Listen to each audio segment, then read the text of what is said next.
Hi guys, welcome back. Today we're doing chapter 23 of James and the Giant Peach. The author is Roald Dahl, illustrated by Elaine Smith, and the Puffin Book Company is the publisher. So here we go with chapter 23. In a flash, everybody was up on top. "Oh, isn't it beautiful?" they cried. "What a marvelous feeling! Goodbye, sharks! Oh boy, this is the way to travel." Miss Spider, who was literally squealing with excitement, grabbed the centipede by the waist, and the two of them started dancing around and around the peach stem together. The earthworm stood up on his tail and did a sort of wiggle of joy all by himself. The old green grasshopper kept hopping higher and higher in the air.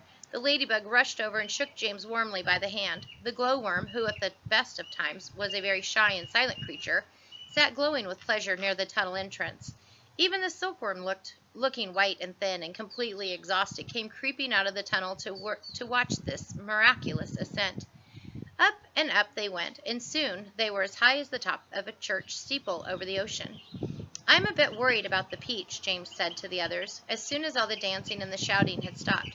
"I wonder how much damage those sharks have done to the underneath. It's quite impossible to tell from up here." "Why don't I go over the side and make an inspection?" Miss Spider said. "It'll be no trouble at all, I assure you." And without waiting for an answer, she quickly produced a length of silk thread and attached the end of it to the peach stem.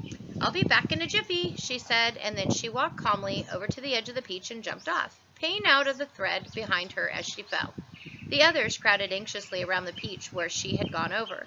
"Wouldn't it be dreadful if the thread broke?" the ladybug said. There was a rather long silence. "Are you all right, Miss Spider?" shouted the old green grasshopper. "Yes, thank you," her voice answered from below. "I'm coming up now."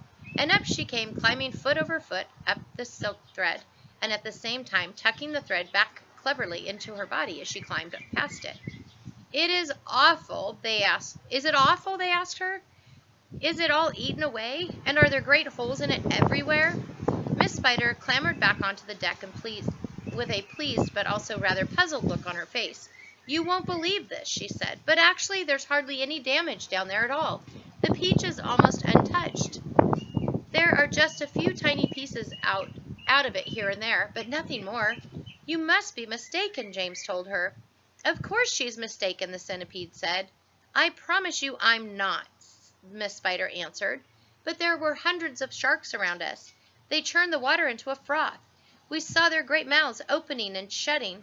"I don't care what you saw," Miss Spider answered. "They certainly didn't do much damage to the peach." "Then why did we start sinking?" the centipede asked. "Perhaps we didn't start sinking," the old green grasshopper suggested. "Perhaps we were all so frightened that we simply imagined it." This, in point of fact, was closer to the truth than any of them knew. A shark, you see, has an extremely long, sharp nose, and its mouth is set very awkwardly underneath its face and a long way back. This makes it more or less impossible for it to get its teeth into a vast, smooth curving surface, such as the side of a peach. Even if the creature turns onto its back, and it still can't do it, because the nose always gets in the way. If you have ever seen a small dog trying to get its teeth into an enormous ball, then you will be able to imagine roughly how it was with the sharks and the peach. "It must have been some kind of magic," the ladybug said. "The holes must have healed up by themselves." "Oh, look, there's a ship below us," shouted James. Everybody rushed to the side and peered over. None of them had ever seen a ship before. "It looks like a big one. It's got 3 funnels. You can even see the people on the decks. Let's wave to them. Do you think they can see us?" Neither James nor any of the others knew it, but the ship that was now passing beneath them was actually the Queen Mary, sailing out to the English Channel on her way to America. And on the bridge of the Queen Mary, the astonished captain was standing with a group of his officers, all of them gaping at the great round ball hovering overhead. "I don't like it," the captain said. "Nor do I," said the first officer.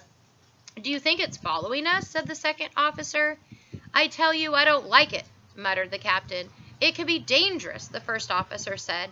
"That's it," cried the captain. "It's a secret weapon. Holy cats, send a message to the Queen at once. The country must be warned, and give me my telescope." The first officer handed the telescope to the captain. The captain put it into his eye. "There's birds everywhere," he cried. "The whole sky is teeming with birds. What in the world are they doing? And wait a second. There are people people on it. I can see them moving. There's do I have this darn thing focused right? It looks like a little boy in short trousers. Yes, I can distinctly see a little boy in short trousers standing up there. And there's a sort of giant ladybug. Now, just a minute, Captain, the first officer said. And a colossal green grasshopper. Captain, the first officer said sharply. Captain, please. And a mammoth spider. Oh, dear, he's been at that whiskey again, whispered the second officer. And an enormous, a simply enormous centipede, screamed the captain. Call the ship's doctor, the first officer said. Our captain is not well. A moment later, the great round ball disappeared into a cloud, and the people on the ship never saw it again. All right, so we'll be back for chapter 24. Thanks a lot for listening, guys.